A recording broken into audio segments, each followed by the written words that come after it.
live di Kompas TV, teman terpercaya.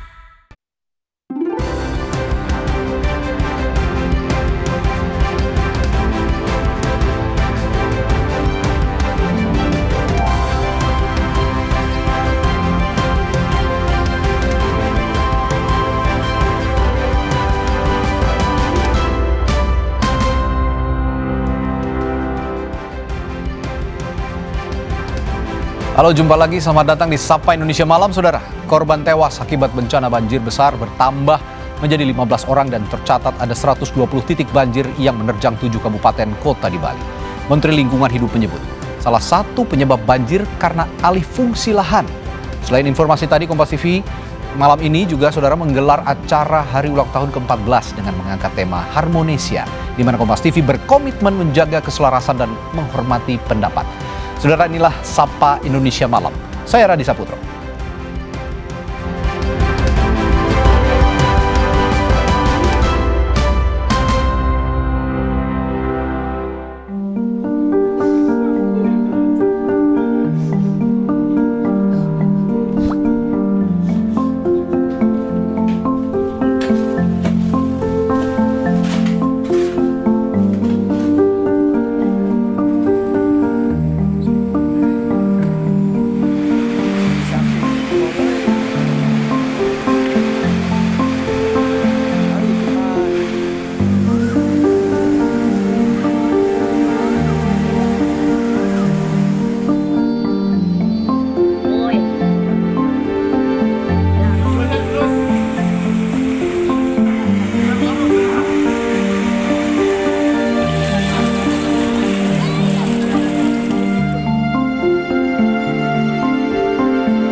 Kami mulai dari berita bencana yang melanda sejumlah wilayah di Bali, saudara. Pasca banjir di Denpasar, Bali, Polri dan TNI gotong royong membersihkan rumah warga yang menjadi korban banjir.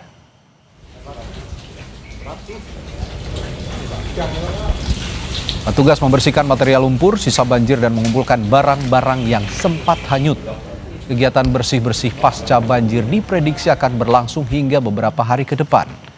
Karena lokasi Denpasar Timur jadi salah satu lokasi terparah saat bencana banjir kemarin.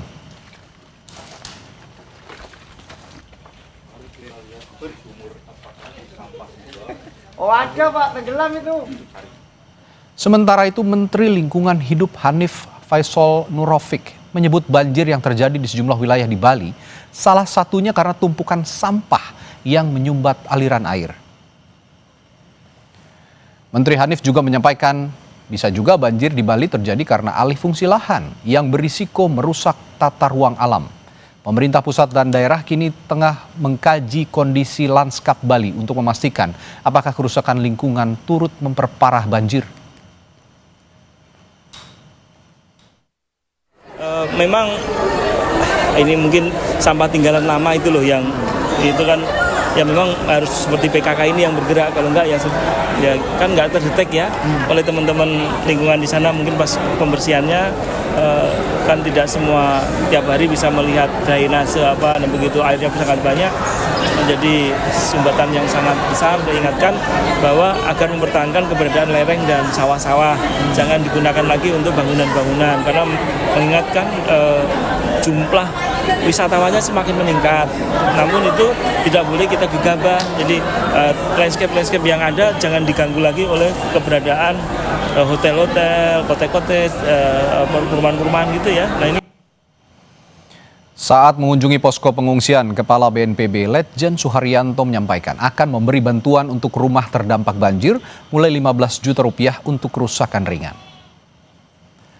Rumah dengan kerusakan ringan akan dibantu 15 juta rupiah, sementara kerusakan sedang 30 juta rupiah dan kerusakan berat akan dibantu 60 juta rupiah setara tipe rumah 36. Terkait bantuan perbaikan rumah, pihaknya meminta kepala desa untuk mendata rumah terdampak banjir. Selain itu, dalam status tanggap darurat bencana, semua kebutuhan dasar korban banjir akan dipenuhi oleh BNPB. Jadi nanti pendataannya dari bawah, bottom up. Tadi kita sudah jelaskan ke masyarakat ya. Nanti masyarakat mungkin mendaftarkan, nanti pemerintah desa dan camat mendata mana yang masih rusak ringan, mana yang rusak sedang dan berat. Setelah nanti data terkumpul sudah bantuannya disalurkan. Yang ringan dan sedang diberikan kepada kepala keluarga. Kemudian yang berat diganti rumah yang dibangun oleh pemerintah. Kondisi terkini korban banjir di Denpasar, Bali akan dilaporkan jurnalis Kompas TV Nandang Astika. Nandang, info terakhir berapa jumlah korban tewas dan bagaimana penanganan terkini korban terdampak banjir di sana? Ya, Radi dan saudara, memang saat ini ada update informasi yang disampaikan oleh BNPB, yakni jumlah korban banjir yang ada di Bali yang awalnya disampaikan sebanyak 14 orang korban meninggal. Per sore hari ini korban kembali ditemukan 1 orang korban meninggal. Jadi jumlah menjadi 15 orang yang meninggal dan 1 orang masih dalam pencarian, Radi. Sementara untuk warga atau korban banjir yang saat ini sedang mengungsi, proses atau bantuan yang dilakukan dari pemerintah, baik itu pemerintah Kota Denpasar maupun dari Pemprov Bali, juga masih melakukan upaya-upaya pendampingan terhadap para korban atau pengungsi ini. Jadi memang sebagian besar yang awal, misalkan kayak salah satu contoh yang ada di Kecamatan Denpasar Timur, sekitar 54 pengungsi di Banjar Tokpati, terus kemudian ada sekitar 42 lagi yang ada di kawasan Denpasar Timur yang masih ada 2 posko lainnya. Mereka pun juga masih tetap bertahan karena mereka belum bisa kembali ke tempat tinggalnya karena tempat tinggalnya masih kondisinya juga belum begitu normal karena masih banyak material seperti luapan lumpur maupun barang-barang yang kemarin sempat terseret sama banjir seperti itu, Radi. Dan juga perlu saya sampaikan bahwa tepat di belakang saya ini merupakan salah satu bangunan yang pada saat peristiwa banjir kemarin, bangunan rumah toko atau ruko ini sempat roboh akibat arus Sungai Badung yang cukup deras. Dan di sini pun juga ada dari 2 ruko ini disampaikan ada 6 penghuni yang sempat dikabarkan hilang, namun 4 sudah ditemukan dan hingga hari ini 2 masih dalam pencarian. Tapi berdasarkan update terbaru dari BNPB, 1 orang korban tadi merupakan satu dari 2 orang yang sempat dikatakan hilang yang berasal dari atau penghuni dari ruko yang ada di belakang saya ini tadi. Jadi hingga saat ini masih ada 1 orang korban lagi yang masih dicari, yang awalnya keluarga menduga korban tersebut berada atau masih tertimbun reruntuhan puing, sehingga korban sempat berkoordinasi dengan pemerintah Kota Denpasar untuk melakukan pembongkaran ruko ini. Selain tujuan utamanya untuk mencari keberadaan korban, memang dari pemerintah Kota Denpasar sendiri juga ingin memastikan kondisi bangunan yang mengalami kerusakan pasca banjir kemarin yang dikhawatirkan akan menjadi atau terjadi longsor atau ambrolnya lagi, amblasnya lagi bangunan ini semakin parah. Jadi dari hal tersebut kemudian disepakati bahwa kawasan atau ruko yang ada di Jalan Sulawesi ini dilakukan pembongkaran. Dan hingga saat ini pukul 18.39 WITA juga proses pembongkaran juga masih terus dilakukan tadi. Jadi masih ada alat berat yang dikerahkan untuk meratakan puing-puing. Kemudian ada juga 1 alat berat yang lebih berukuran lebih kecil diturunkan ke sungai untuk membongkar-bongkar puing yang ada di dasar sungai guna memastikan apakah benar 1 orang korban yang belum ditemukan itu berada di dalam dasar atau tertutup reruntuhan puing seperti itu tadi. Baik, terima kasih laporan langsung Nandang Astika dari Denpasar, Bali terkait perkembangan terkini penanganan pasca banjir besar yang melanda wilayah Bali dan sekitarnya. Terima kasih, Nandang. Selanjutnya, saudara, informasi dari tim SAR gabungan yang menemukan bangkai helikopter PKIWS yang jatuh di tebing distrik Jila, Kabupaten Mimika, Papua Tengah, dan mengevakuasi 4 korban tewas. 1 diantaranya merupakan pilot.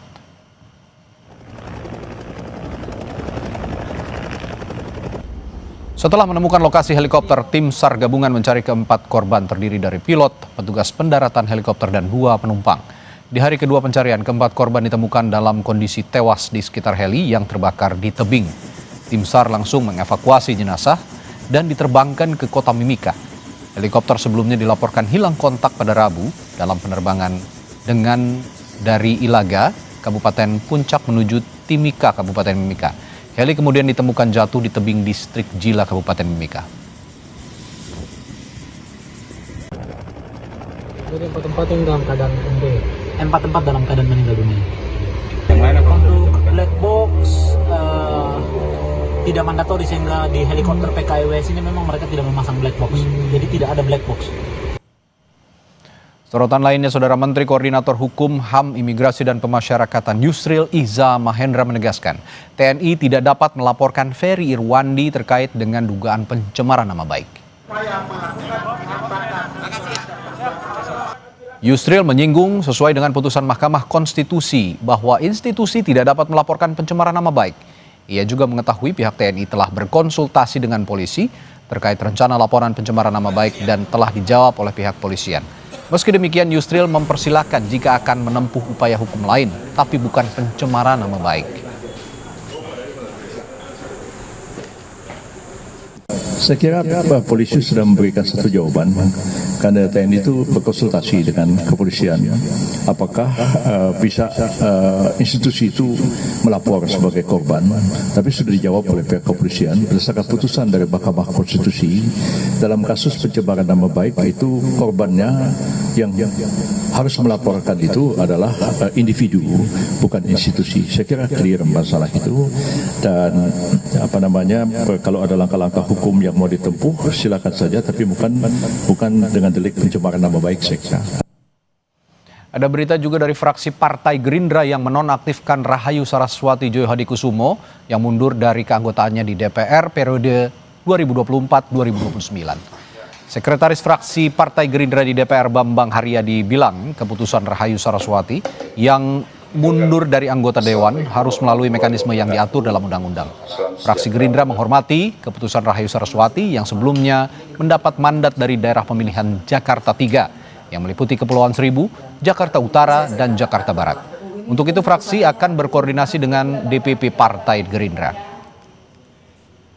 Saya sebagai perwakilan hari ini kami sepakat dengan ketua fraksi dan juga pimpinan untuk menonaktifkan sembari berproses di DPP maupun di fraksi itu sendiri.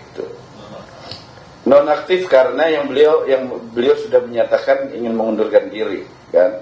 Otomatis kalau sebenarnya beliau itu nggak nonaktif kalau memang karena proses juga kan. Tapi karena beliau ini sangat berani dan menyampaikan melalui akun sosial medianya bahwa mengundurkan diri, kami otomatis kan harus menyikapinya, kan? Jangan sampai ntar di framing lagi sama ini di sosmed bahwa tidak konsisten. Kami konsisten secara prinsip kelembagaan, tapi kami juga harus ikutin ketentuan undang-undang. Sebelumnya Rahayu Saraswati Joyohadikusumo menyatakan mundur sebagai anggota DPR periode 2024-2029 dari fraksi Partai Gerindra. Dalam keterangan videonya, ia menyampaikan permohonan maaf atas kesalahan kata yang disampaikannya dalam sebuah siniar atau podcast pada 28 Februari 2025 lalu. Dan walaupun niat saya sebenarnya ingin mendorong entrepreneurship, terutama di zaman transformasi digital yang membuka peluang seluas-luasnya di dunia ekonomi kreatif, saya paham bahwa kata-kata saya telah menyakiti banyak pihak, terutama yang saat ini masih berjuang untuk menghidupi keluarganya, bahkan untuk masih bisa bertahan hidup. Kesalahan sepenuhnya ada di saya. Oleh sebab itu, melalui pesan ini, saya ucapkan permohonan maaf yang sebesar-besarnya atas ucapan dan kesalahan saya.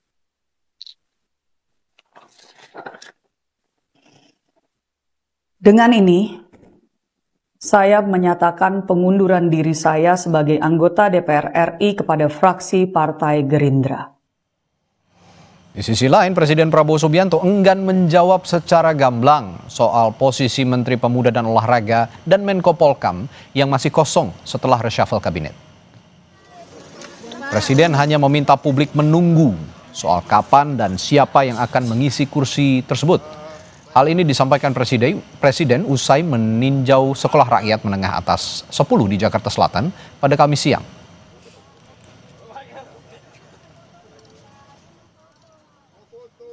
Ya, nanti tunggu waktunya biar kalian ada semangat gitu loh. Apakah ini kita sekolah rakyat?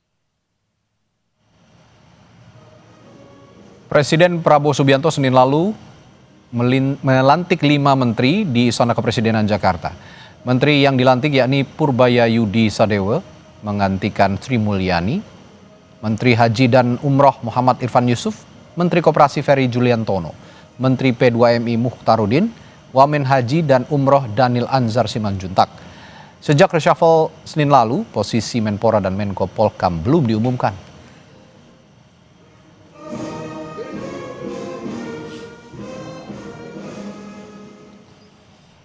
Saudara, usai diperiksa penyidik Direktorat Tindak Pidana Siber Barreskrim Polri, selebgram Lisa Mariana bilang bakal ajukan permohonan tes DNA pembanding. Kami hadirkan informasinya sesaat lagi di Sapa Indonesia Malam.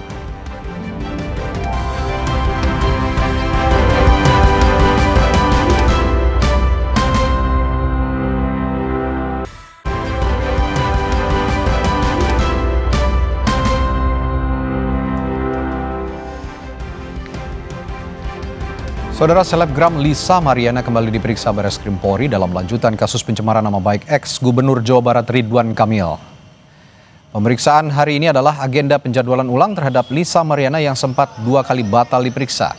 Kuasa hukum Lisa Mariana, John Boy Nababan, mengatakan, pemeriksaan kali ini kesempatan bagi Lisa untuk menjelaskan permasalahan yang dilaporkan ex-Gubernur Jawa Barat Ridwan Kamil.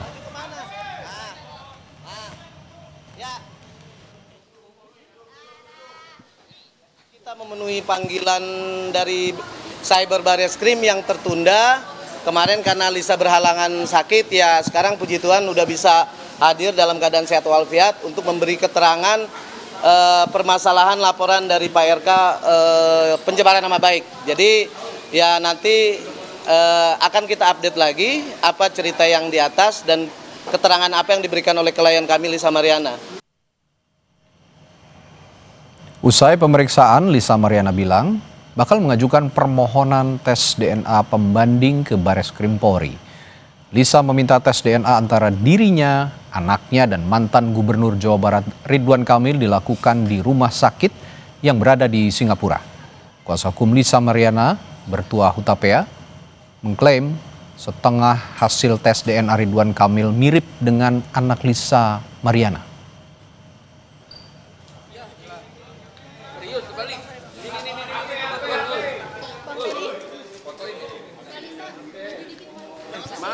Penjelasan Barreskrim beberapa waktu yang lalu sesudah pengumuman itu bahwa setengah dari hasil tes Pak Ridwan Kamil mirip dengan baby Azura, maka setengah lagi itu identik, gitu, setengah tidak identik. Sehingga dengan demikian tadi di BAP itu Lisa Mariana sudah menyatakan keberatan terhadap hasil tes DNA tersebut dan juga sudah menyatakan bahwa akan mengajukan second opinion di rumah sakit Mount Elizabeth Singapura. Karena waktu itu di sini yang diperiksa adalah air liur dan darah. Kalau di Mount Elizabeth Singapura bisa juga diperiksa dari kuku dan dari rambut, sehingga akurasinya mungkin lebih tinggi. Ya, saya tidak mengerti. Pokoknya apa Bang tadi ada beberapa persen yang ada kemiripan. Ada kemiripan. Iya. Kuasa hukum saya yang jawab. Saya nggak bisa berkata-kata karena sedih banget gitu. Apa buat sedih? Iya, karena itu ada beberapa persen kemiripan. Makanya kita mengajukan second opinion. Sebelumnya Barreskrim Polri mengumumkan hasil tes DNA Ridwan Kamil, Lisa Mariana dan anaknya tidak memiliki kecocokan atau non-identik. Tes DNA ini dilakukan setelah adanya laporan dari Ridwan Kamil pada 11 April 2025.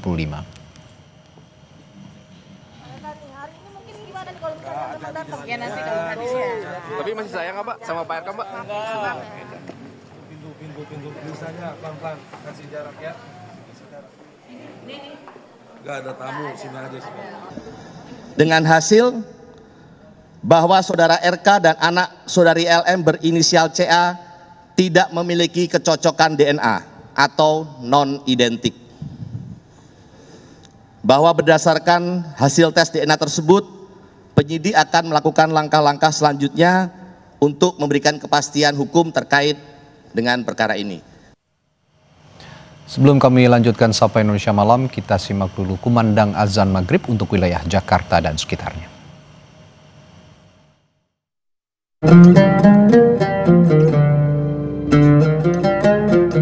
Allahu Akbar, Allahu Akbar, Allah.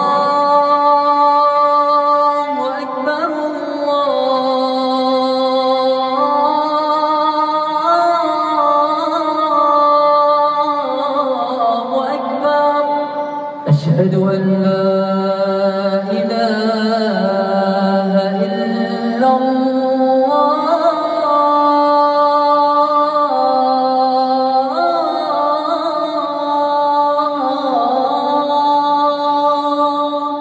أشهد أن لا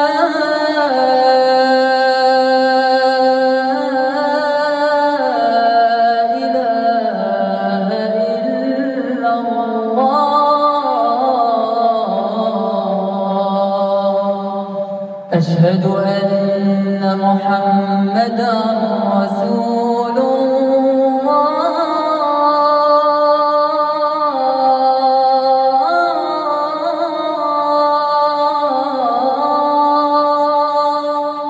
أشهد أن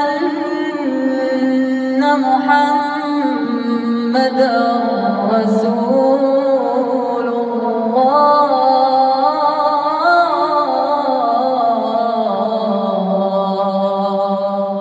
حي على الصلاة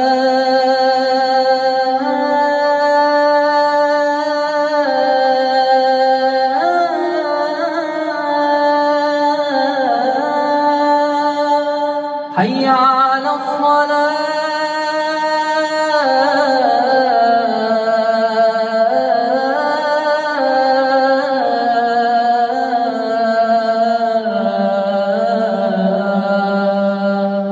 حي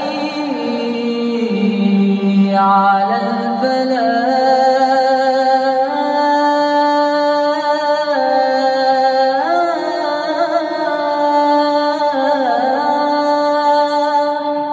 حي على الفلاح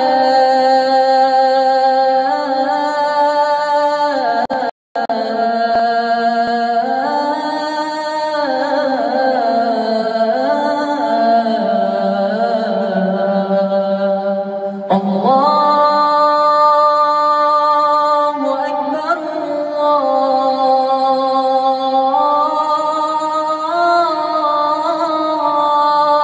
الله أكبر لا إله إلا الله.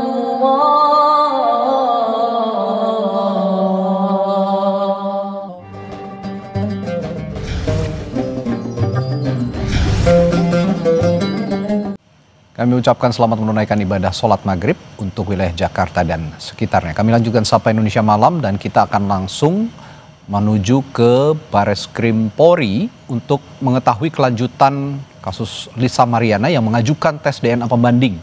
Di sana sudah ada jurnalis Kompas TV Zevanya Situmeyang dan juru kamera Junaidi Saputra. Zevanya, bagaimana mekanismenya dan bagaimana respons polisi serta RK tentang ajuan dari Lisa Mariana yang ingin mengajukan tes DNA pembanding ini? Ya Radi, kami sudah mencoba menghubungi pihak kuasa hukum dari Lisa Mariana untuk lebih detail terkait bagaimana mekanisme atau proses untuk dilakukannya kembali dilakukan tes DNA lanjutan begitu ya. Tapi kalau kami berusaha menghimpun lagi informasi terkait ini, memang dari pihak Lisa dan kuasa hukumnya ini tentu telah mengajukan surat permohonan terlebih dahulu ke Bareskrim Polri untuk melakukan tes DNA lanjutan sebagai second opinion, yang kemudian pihaknya ini juga sudah meminta salinan dari hasil tes DNA ke Pusdokes Polri, yang kemudian pihaknya ini akan mengkonsultasikan hasil dari tes DNA dari Pusdokes Polri ini yang nantinya ini akan dijadikan dasar untuk dilakukan tes DNA lanjutan yang rencananya ini akan dilakukan di Rumah Sakit Mount Elizabeth di Singapura. Nah, terkait dengan bagaimana respon dari polisi terkait pihak Lisa ini yang hendak melakukan tes DNA secara independen begitu di luar negeri, kalau dari Kasubdit 1 di Dirtipid Siber Bareskrim, Kombes Rizky Agung Prakoso bilang, itu adalah hak atau kesepakatan di antara kedua pihak, baik itu dari pihak Lisa maupun pihak Ridwan Kamil. Tapi berjalannya tes DNA lanjutan nanti, second opinion tadi, itu tidak mengganggu bagaimana proses hukum terkait pencemaran nama baik ini berlangsung begitu. Artinya proses hukum ini tetap berjalan sekalipun pihak Lisa ini hendak akan melakukan tes DNA sebagai pembanding tes DNA lanjutan begitu ya. Dan dari polisi ini juga bilang tadi menginformasikan bahwa pihaknya ini akan melakukan gelar perkara di kemudian untuk menentukan bagaimana status dari Lisa Mariana terkait dengan kasus pencemaran nama baik ini. Seperti kita ketahui tadi juga sudah disampaikan bahwa hari ini Lisa Mariana juga telah memenuhi panggilan dari penyidik Direktorat Tindak Pidana Siber Bareskrim Polri ditemani dua kuasa hukumnya. Sekitar jam 12 siang tadi, di mana ia menerima sekitar 15 pertanyaan terkait dengan hasil tes DNA. Karena kita ketahui buah dari laporan terkait pencemaran nama baik ini juga berkaitan dengan dilakukan tes DNA begitu ya, sebagai bagian dari penyidikan dari kasus ini.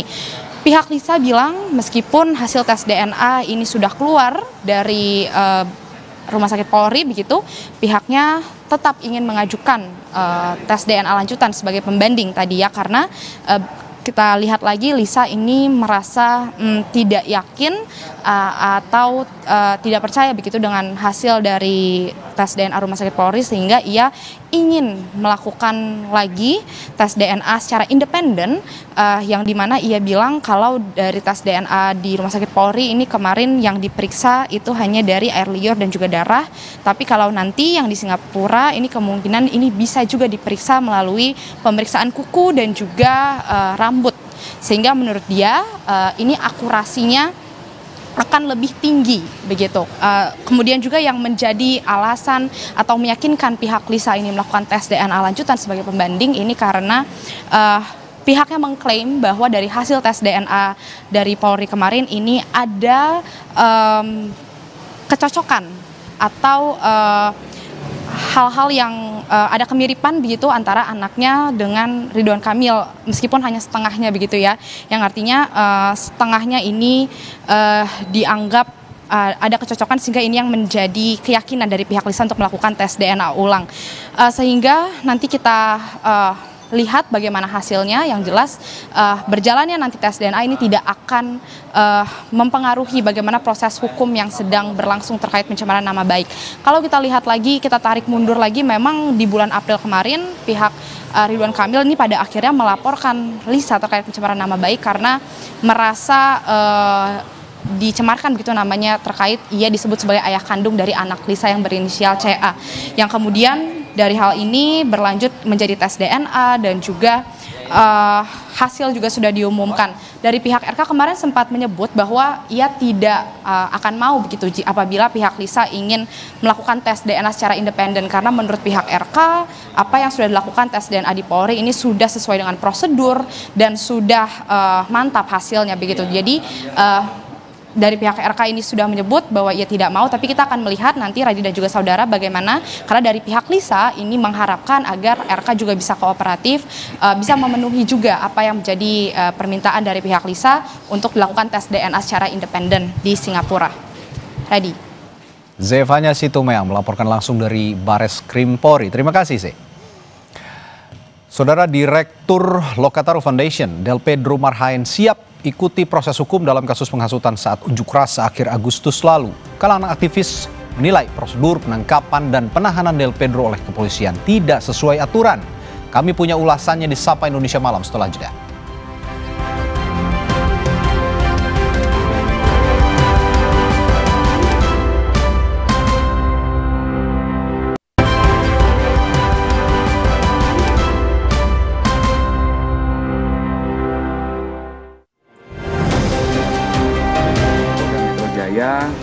Telah melakukan penangkapan terhadap saudara DMR atas dugaan melakukan ajakan hasutan yang provokatif untuk melakukan aksi anarkis.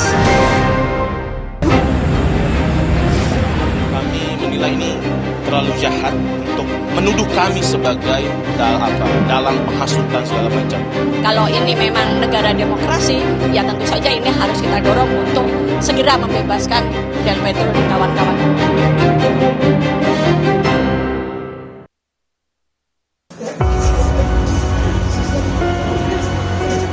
Tangis Magda Antista, ibunda dari aktivis Del Pedro Marhain, pecah saat menjenguk anaknya di tahanan Polda Metro Jaya. Ibu siapa yang tak hatinya hancur melihat anaknya harus mendekam di balik jeruji polisi. Magda bilang, anaknya bukan maling dan koruptor, tapi hanya membela rakyat.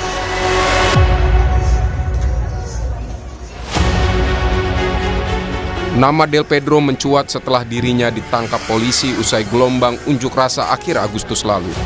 Polda Metro Jaya kemudian menetapkan Del Pedro dan sejumlah aktivis sebagai tersangka penghasutan. Del Pedro diduga menghasut pelajar dan anak-anak lewat media sosial. Polisi yakin sudah bekerja sesuai dengan bukti dan fakta sehingga terus melanjutkan proses hukum terhadap Del Pedro. Ya, dasar tindakan dari penyidik adalah berdasarkan fakta-fakta. Fakta-fakta yang ditemukan berdasarkan barang bukti yang ditemukan dan berdasarkan alat bukti yang didapat. Jadi penyidik bekerja dengan sangat cermat, hati-hati.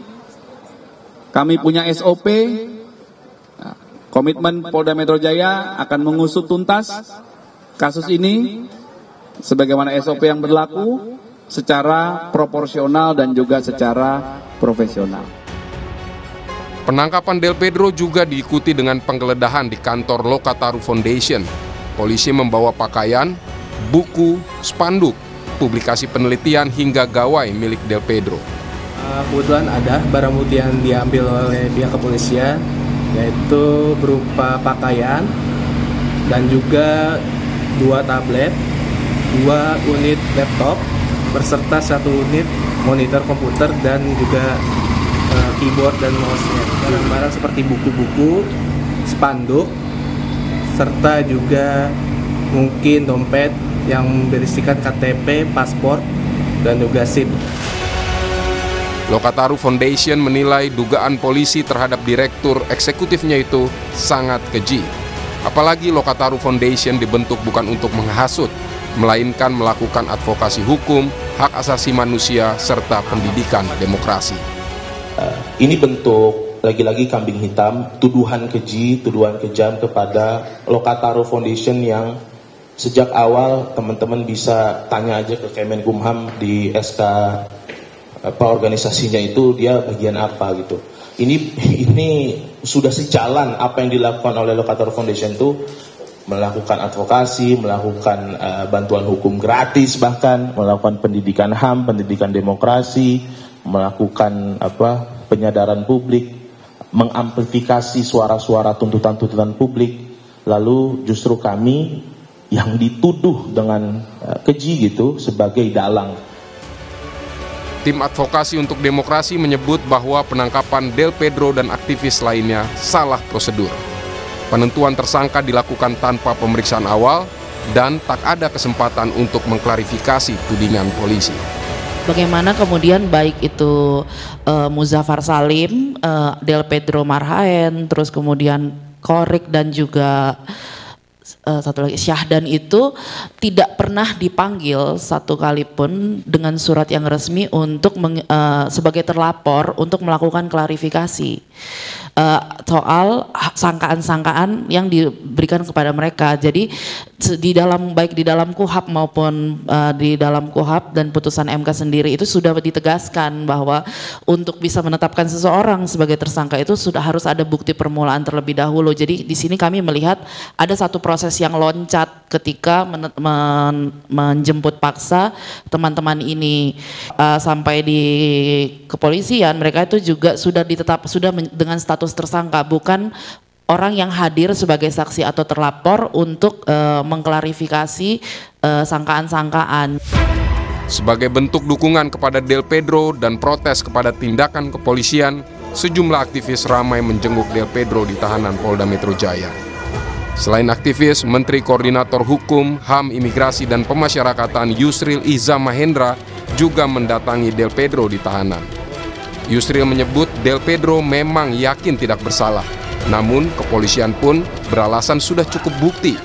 Karena itu pemerintah akan memastikan bahwa proses hukum terhadap Del Pedro sesuai dengan prinsip-prinsip hukum acara pidana. Dan dia mengatakan saya tetap berpendapat bahwa saya tidak bersalah. Ya, saya katakan kami menghormati itu.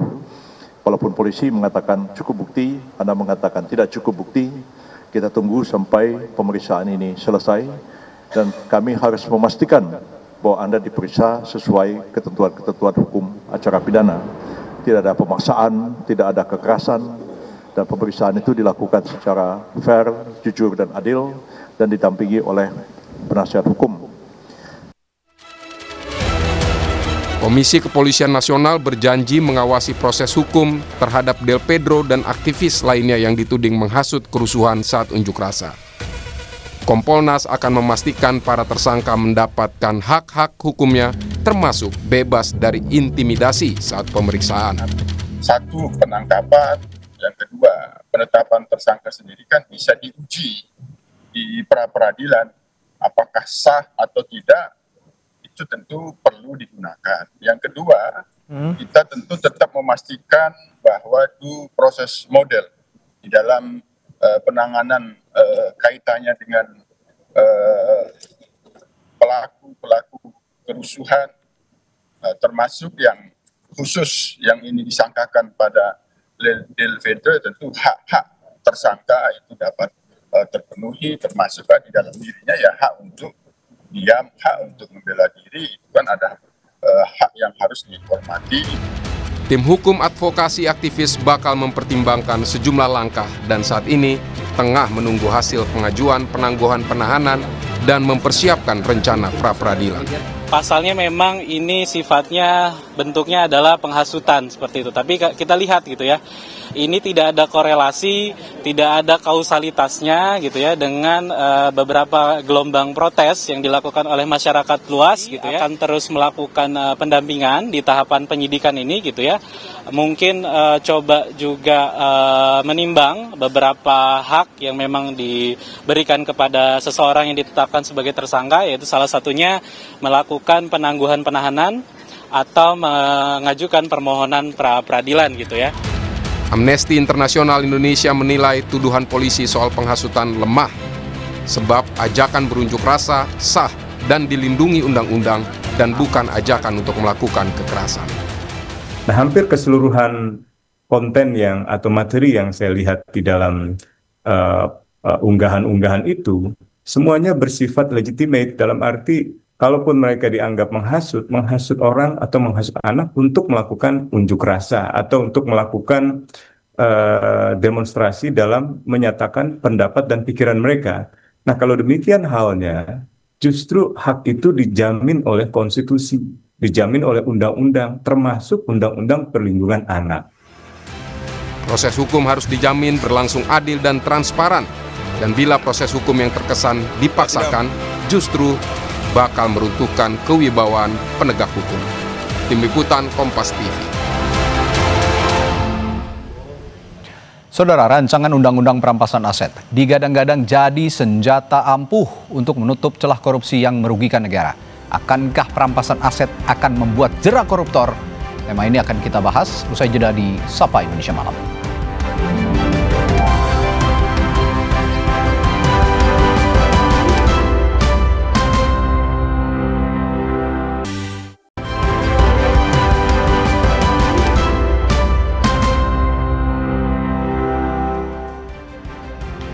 Saudara, RUU Perampasan Aset yang jadi tuntutan publik untuk segera disahkan kini masuk dalam program legislasi nasional atau Prolegnas Prioritas 2025. Anggota Komisi 3 DPR RI Beni Kaharman bilang, DPR harus membuka partisipasi publik dalam pembahasan RUU. Beni menyatakan masuknya RUU Perampasan Aset ke Prolegnas Prioritas 2025 sebagai respons cepat atas tuntutan publik. Namun Beni tidak menjamin RUU Perampasan Aset ini bakal disahkan tahun ini. Yang terpenting menurutnya adalah pembahasan tentang RUU ini dimulai.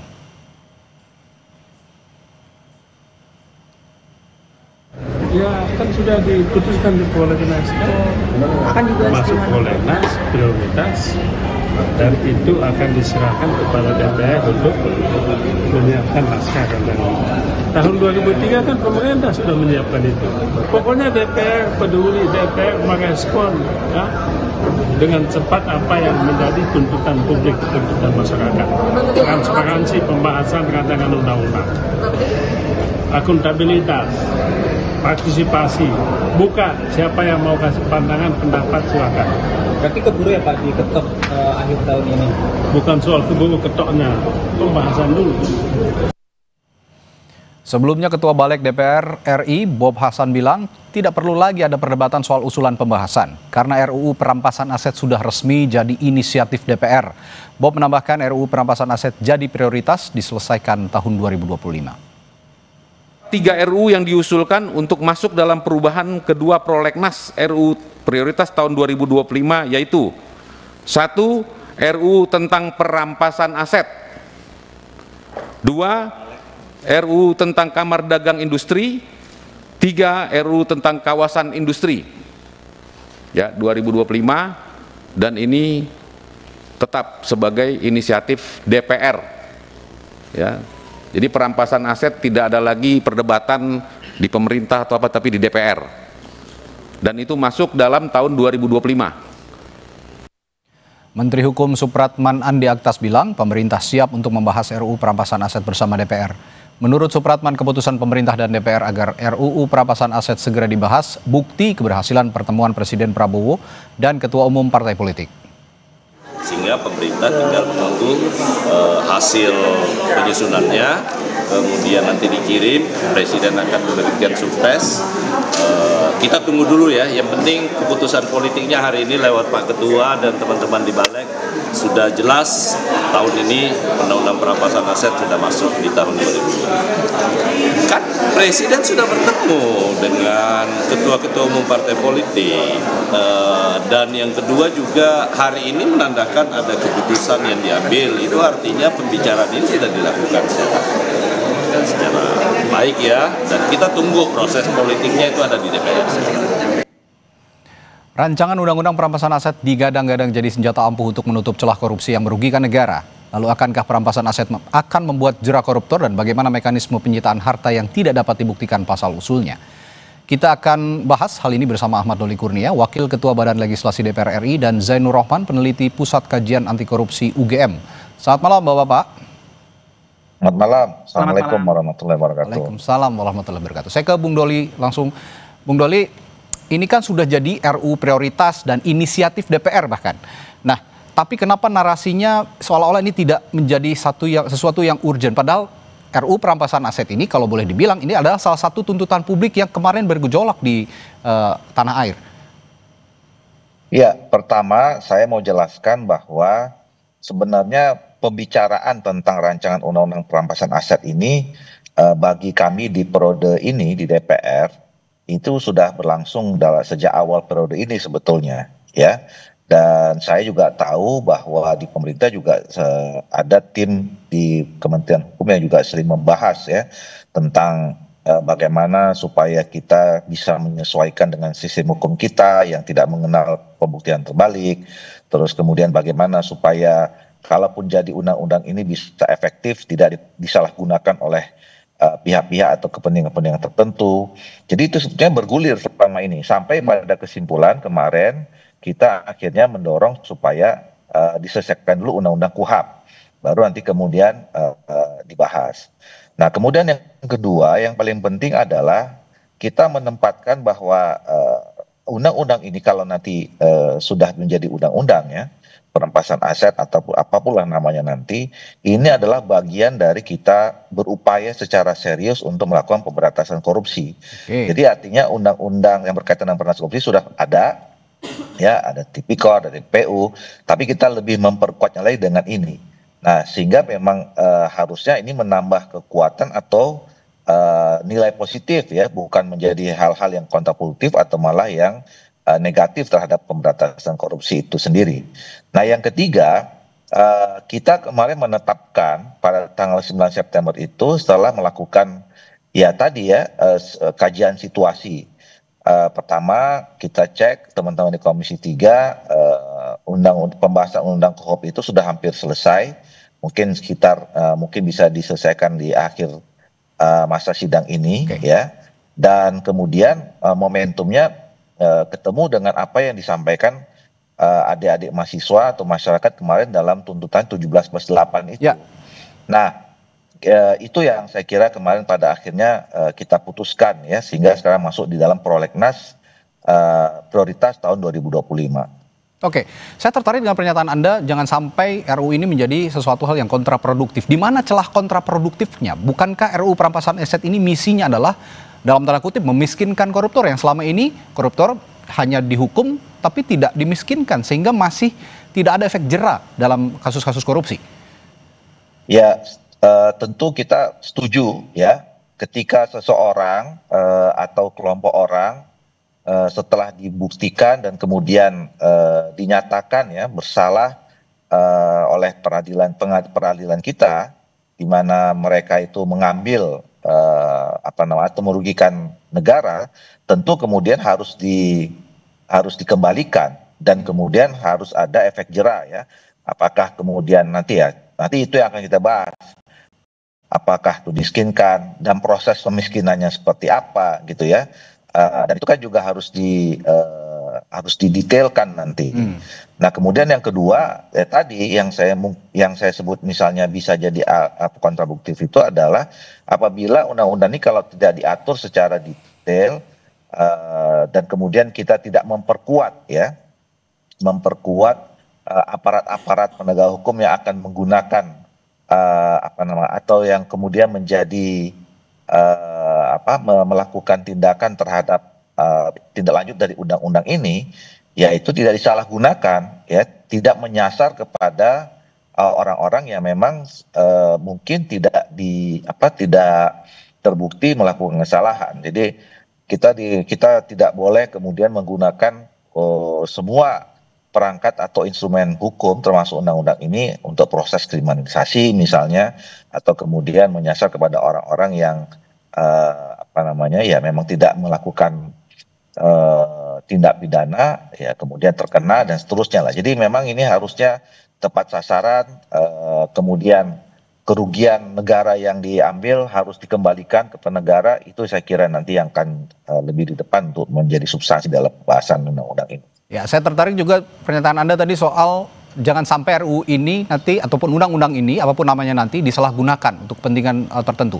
Saya akan tanyakan itu, tapi saya harus ke Mas Rohman dulu untuk menanyakan perspektifnya Mas Rohman tentang urgensi pembahasan RUU perampasan aset ini yang berlarut-larut, bahkan sampai detik ini juga seolah narasinya di DPR ini tidak menjadi sesuatu yang urgent. Bagaimana ini Mas Rohman? Ya tentu Republik ini sudah sangat lama ya menanti undang-undang perampasan aset. Pertama kali dimuat dalam prolegnas, saya ingat itu 2008, 17 tahun yang lalu gitu ya. Sudah sangat lama. Nah ini narasinya semakin menguat dengan tuntutan mahasiswa dan rakyat kemarin gitu ya.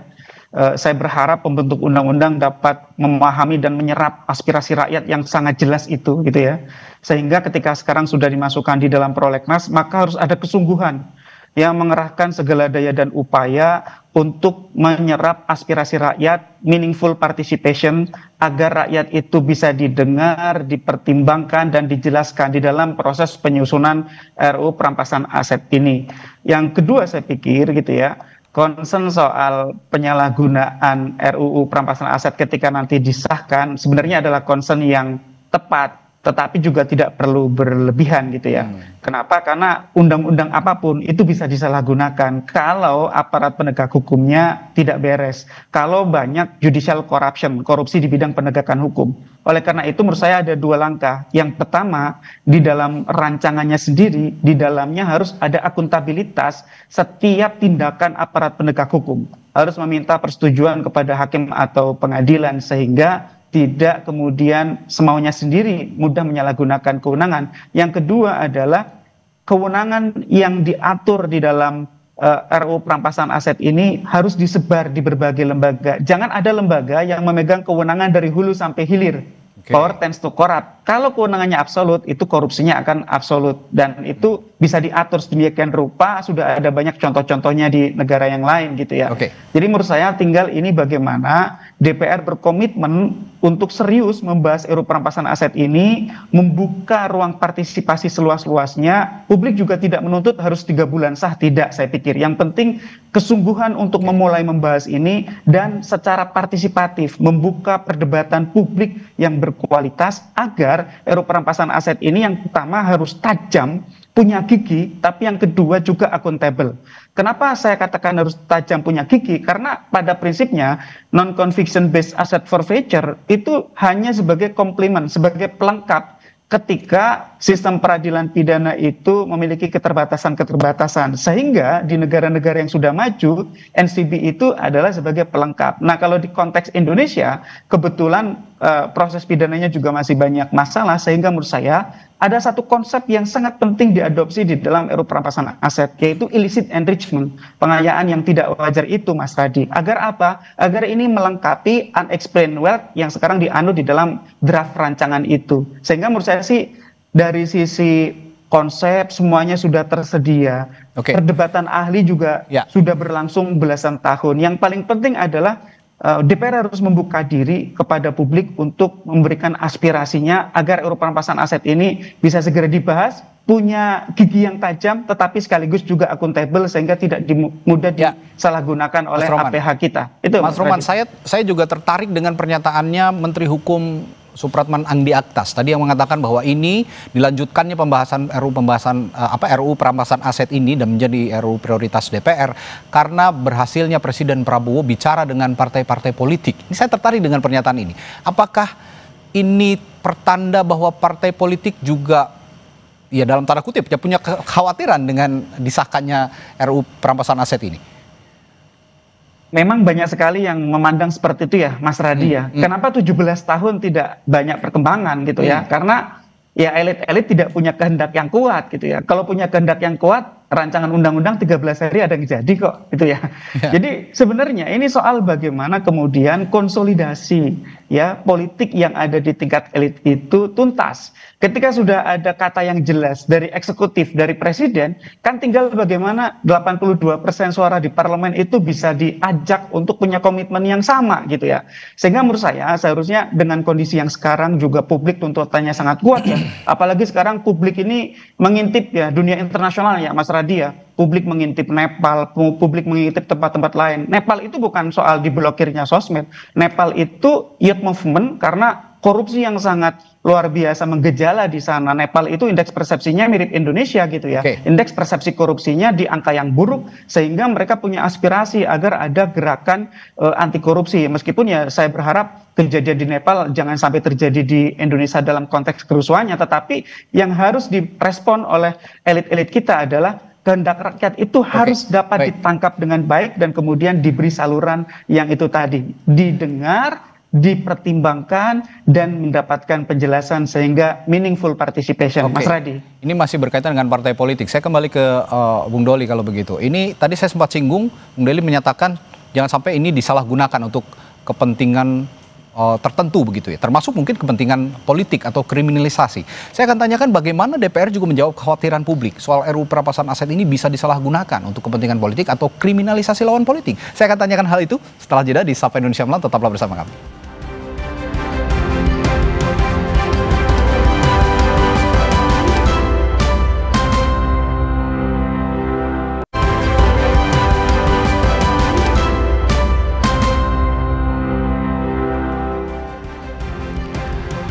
Masih membahas proses pembahasan RUU perampasan aset yang kini menjadi prolegnas dan RUU inisiatif DPR. Saya tadi bertanya ke Bung Doli, bagaimana DPR, Bung Doli, menjawab kekhawatiran publik soal RUU perampasan aset yang konon bisa saja disalahgunakan untuk kepentingan politik atau kriminalisasi lawan politik seperti yang Anda singgung tadi soal penyalahgunaan. Iya, saya kira kalau misalnya adanya kekhawatiran penyelewengan ya, tidak hanya ke politik atau kemudian pada orang-orang atau yang terindikasi sebagai kekuatan politik saja ya, tapi juga bisa menyasar kepada masyarakat biasa saja. Nah, itu yang kita harus antisipasi. Saya kira tadi bagus ya masukan yang disampaikan oleh Mas Zainur Rahman itu, bahwa nanti saya kira dalam undang-undang ini harus diatur tadi pertama soal akuntabilitas ya, atau mekanisme akuntabilitasnya. Jadi sebelum ada tindakan-tindakan perampasan atau pengambilan aset itu yang memang harus dikoordinasikan dengan peradilan dan seterusnya. Kemudian yang kedua adalah memang tidak boleh ada satu instrumen atau lembaga atau lembaga aparat hukum yang betul-betul absolut kewenangannya atau kekuasaannya ya, sehingga memang tidak bicara tentang dari hulu ke hilir. Nah, itu yang saya kira juga bisa mengantisipasi tidak terjadinya adanya penyelewengan atau penyalahgunaan kekuasaan terhadap pelaksanaan undang-undang ini. Oke, sekarang saya beranjak ke pembahasan penyitaan aset, mekanismenya ya, mekanisme penyitaan aset sendiri. Dari DPR sendiri apakah ada dukungan khusus terhadap mekanisme penyitaan aset yang dimiliki dari hasil korupsi, benar-benar didapatkan dari hasil korupsi? Karena bisa saja ini menyasar kepada pihak-pihak yang sebenarnya punya harta tapi bukan dari hasil korupsi, Bang Doli. Nah itu dia, itu yang saya kira juga menjadi salah satu kehati-hatian ya, terhadap penyitaan. Dan tadi ya dikaitkan dengan soal pemiskinan itu, di mana pada kita bisa menempatkan posisi dimulai darinya proses pemiskinan dan terhadap waktu yang seperti apa, ya kan? Nah, ini yang menurut saya juga nanti akan menjadi pembahasan serius.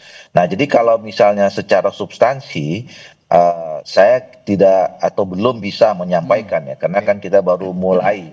Walaupun saya katakan tadi secara umum kita sudah mulai diskusi lepas ya selama ini di teman-teman DPR, beranjak dari rancangan undang-undang yang dulu pernah disampaikan oleh pemerintah sebetulnya. Nah, tentu itu juga harus kita update, harus kita sesuaikan dengan perkembangan yang sekarang, dan kemudian tadi isu-isu yang mengemuka supaya memang undang-undang ini on the track ya. Poinnya adalah untuk membantu mensukseskan rencana kita untuk memberantas korupsi dan kemudian kekayaan negara itu yang memang bukan kepada haknya yang diberikan, itu dikembalikan kepada negara untuk dikembalikan kepada kepentingan rakyat bangsa dan negara kita, kira-kira begitu. Oke, kalau gitu untuk substansi mungkin Mas Rohman punya masukan terhadap hal ini, bagaimana mekanisme pembuktian terbalik atas harta yang tidak dapat dijelaskan sumbernya misalnya, Mas Rohman? Ya, untuk menghindari power imbalance ya, ketidakseimbangan power, maka pembuktian itu seharusnya tetap dilakukan oleh JPU gitu ya. Tetapi ya bagi penguasa hartanya itu dapat membuktikan sebaliknya. Nah, jadi kalau tadi kan Pak Ahmad Doli menyampaikan Indonesia itu tidak mengenal pembuktian terbalik sepenuhnya gitu ya. Di dalam Undang-Undang Tipikor pun sebenarnya itu semi begitu ya. Sebenarnya sudah ada pasal di dalam Undang-Undang Tipikor yang mengatur semi gitu ya. Juga di Undang-Undang TPPU itu juga semi pembuktian terbalik. Bisa dikatakan ya tidak sepenuhnya pembuktian terbalik, tetapi di sana yang wajib membuktikannya adalah JPU, tetapi bagi pihak yang menguasai harta tersebut boleh membuktikan kalau harta tersebut diperoleh dari sumber yang sah, maka dia tidak akan disita gitu ya. Jadi persoalan pemiskinan sebenarnya itu adalah bahasa populer, bukan merupakan bahasa hukum. Harta yang bisa disita itu yang pertama adalah yang merupakan alat kejahatan, hasil kejahatan terkait dengan kejahatan, atau sebagai bentuk uang untuk mengganti dari hasil kejahatan yang disembunyikan atau dilarikan atau dicuci gitu ya. Misalnya hasil kejahatannya itu tidak diketahui karena misalnya dilarikan ke luar negeri. Nah, maka harta sah yang ada di dalam negeri itu bisa dilakukan penyitaan untuk dimohonkan kepada pengadilan untuk dirampas sebagai bentuk pengganti atas hasil korupsi. Nah, apa bedanya antara RUU perampasan aset dengan model undang-undang tindak pidana korupsi misalnya? Undang-undang tindak pidana korupsi itu kan yang menjadi tersangka dan terdakwanya adalah orang pelaku, baik itu orang manusia atau orang badan usaha, right person atau naturalized person. Sedangkan kalau dalam RUU perampasan aset yang menjadi fokus itu adalah asetnya gitu ya. Jadi tidak perlu membuktikan dalam konteks perbuatan pidananya harus terbukti, tetapi hartanya itu bisa disita ketika harta itu tidak berasal dari sumber yang sah atau berasal dari sumber yang tidak sah itu, sehingga namanya non conviction based asset forfeiture gitu ya, NCBAF itu tadi. Itu yang membedakan konsep antara peradilan pidana dengan peradilan perampasan aset. Nah, peradilan perampasan aset ini kuasi antara pidana dan perdata. Dan yang penting, harta korupsi yang dirampas ini sebetulnya harus kembali ke rakyat juga. Karena sistem penyimpanan dan pengelolaan harta rampasan ini kalau tidak dikelola dengan baik juga bisa terjadi penyalahgunaan. Pertanyaan saya adalah, banyak nih kasus korupsi berhenti di vonis pidana tanpa ada pengembalian aset hasil korupsi saat ini. Nah, menurut Mas Rohman bagaimana strategi hukum yang adil agar hasil korupsi ini bisa kembali ke rakyat seperti yang saya katakan tadi? Ya, kalau dalam konteks RUU perampasan aset, pembahasan yang pertama adalah lembaga. Siapa yang mengelola asetnya gitu ya. Itu penting karena harus lembaga yang amanah gitu ya. Kalau kami usulkan lembaga itu adalah lembaga tersendiri, jangan di institusi penegak hukum gitu ya. Misalnya di KPK jangan, atau juga di kejaksaan juga jangan. Kalau institusi tersendiri yang sudah ada misalnya di DJKN ataukah dibentuk baru juga silahkan. Tapi kalau bentuk baru itu costly, mahal, ya sudah, Indonesia kan negara punya DJKN yang melakukan pengelolaan terhadap kekayaan negara. Tinggal nanti dibentuk unit khusus di dalam DJKN itu misalnya. Jadi menurut saya yang paling penting adalah ketika sudah ada proses pidana di kamar pidana, kemudian dari sisi perampasan asetnya hanya berfokus kepada asetnya saja. Ketika asetnya sudah berhasil dirampas, maka jangan sampai aset itu disalahgunakan, misalnya diselewengkan oleh aparat penegak hukum. Maka itu dikelola oleh LPA, ya, lembaga pengelola aset. Ya, nanti siapa itu yang nanti bisa dibahas di DPR. Yang tadi kami usulkan itu adalah di DJKN, dan itu bisa dibuat unit tersendiri di sana, sehingga itu tadi mengurangi potensi abuse of power kalau hulu sampai hilir ada di tangan satu institusi gitu ya. Sehingga institusi, betul, saya sepakat. Harus disebar begitu ya pengelolaannya berarti harus disebar. Dan karena kalau disebar pengawasannya juga bisa bersama. Nah, pertanyaan saya berikutnya ke Bung Doli. Sejauh ini apakah DPR sudah membuat regulasi, Bung Doli, atau ada setidaknya pembahasan yang memastikan harta rampasan dikelola dengan transparan? Bung Doli? Oh, baik. Sepertinya ada kendala sambungan bersama Bung Ahmad Doli Kurnia. Kalau begitu saya kembali ke Mas Rohman. Kalau gitu Mas Rohman, kalau melihat tadi lembaga-lembaga yang harusnya punya integritas penuh begitu ya untuk mengelola rampasan aset ini, dan sepertinya pengawasannya juga harus bersama dan tidak dikelola secara tunggal. Menurut Anda lembaga-lembaga siapa saja yang benar-benar bisa mengelola harta rampasan ini dengan baik? Ya, itu Mas. Oh, baik. Saya bertanya dulu ke Mas Rohman, silakan. Nanti saya terakhir ke Bung Doli. Silakan, Mas Rohman. Mas Radi, jadi harta rampasan itu kan sifatnya macam-macam ya. Ada yang mudah rusak, ada yang tahan lama gitu ya. Misalnya hewan ternak tuh. Hewan ternak segera melahirkan. Kalau tidak diurus juga dia kurus, dijual murah gitu ya. Atau ada yang berupa kebun harus diurus. Atau yang berupa saham misalnya, harus diurus gitu ya. Sehingga yang mengurus adalah sebaiknya lembaga yang memiliki kemampuan untuk mengurus itu. Dan yang salah satu yang menurut saya tepat itu adalah Direktorat Jenderal Kekayaan Negara di Kementerian Keuangan. Mereka sudah punya sistemnya, sudah punya SDM-nya, sudah punya betul. Sehingga itu tinggal dilanjutkan saja. Kalau di aparat penegak hukum, misalnya di KPK atau di Kejaksaan, ya mereka kan spesialisasinya di bidang penegakan hukum. Kalau suruh mengurus harta rampasan seperti hewan ternak, kebun, saham, dan lain-lain, bisa rugi malah nanti. Ya, singkat saya terakhir ke Bung Doli, kalau begitu DPR sudah punya mekanisme atau penyitaan aset yang diduga dari hasil korupsi ini, bagaimana mengelolanya? Oh, sepertinya sudah terputus sambungannya dengan Bung Ahmad Doli Kurnia. Baik, kalau begitu saya tutup saja dialognya malam hari ini karena RUU perampasan aset ini menjadi bagian penting dari tuntutan publik kemarin pada saat ada gejolak, sehingga sepertinya DPR juga harus benar-benar serius, meskipun ya tidak 3 bulan jadi seperti Mas Rohman tadi singgung, tapi setidaknya ada keseriusan untuk membahas ini, dan tadi kita akan tagih janjinya bahwa di periode ini DPR akan bisa mengesahkan RUU perampasan aset. Terima kasih Bung Zainur Rahman dari Pukat UGM telah berbagi perspektifnya malam hari ini, dan sebelumnya tadi ada Bung Ahmad Doli Kurnia, Wakil Ketua Badan Legislasi DPR di Sapa Indonesia Malam telah bergabung. Terima kasih Bapak, selamat malam.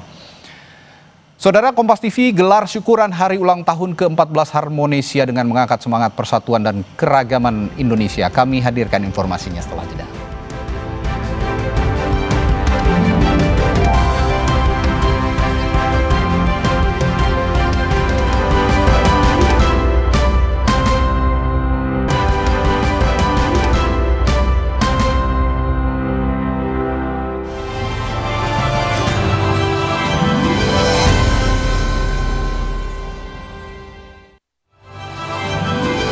Assalamualaikum warahmatullahi wabarakatuh. Salam sejahtera bagi kita semua. Saya Khofifah Indar Parawansa, Gubernur Jawa Timur, menyampaikan selamat HUT yang ke-14 bagi Kompas TV. Teruslah membangun integritas dan kepercayaan masyarakat untuk Indonesia yang bersatu, bersaudara di atas keberagaman suku, bangsa, bahasa, dan agama. 14 tahun Kompas TV Harmonisia. Salam sukses. Assalamualaikum warahmatullahi wabarakatuh. Salam sejahtera untuk kita semua. Saudara, Kompas TV menggelar syukuran hari ulang tahun ke-14 Harmonisia dengan mengangkat semangat persatuan dan keragaman Indonesia. Sejumlah tokoh bangsa akan ikut hadir dalam acara Puncak HUT Kompas TV malam ini. Usia ke-14 Kompas TV ini sekaligus menjadi momentum terus berkomitmen mengawal dan menjadi sejarah, tidak terpisahkan dari peristiwa demi peristiwa untuk kepentingan bangsa Indonesia. Sejumlah musisi dan sejumlah komika tanah air pun akan memeriahkan malam puncak HUT ke-14 Kompas TV pukul 19.30 malam ini.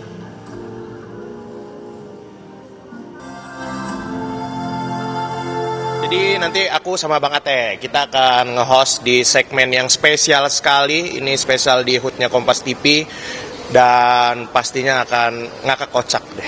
Kejutan yang udah disiapin buat Kompas TV apa?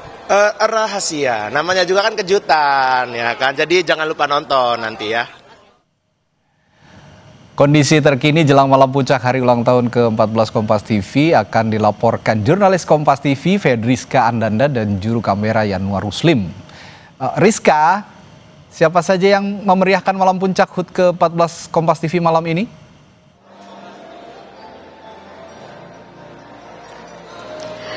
Tentu banyak sekali tokoh yang hadir, Radi dan juga saudara. Bagaimana kemudian pada perayaan 14 tahun Kompas TV mengudara sejak tahun 2011 lalu, ini Kompas TV kemudian dengan komitmen terus menghadirkan jurnalisme berkualitas dan juga terus menghadirkan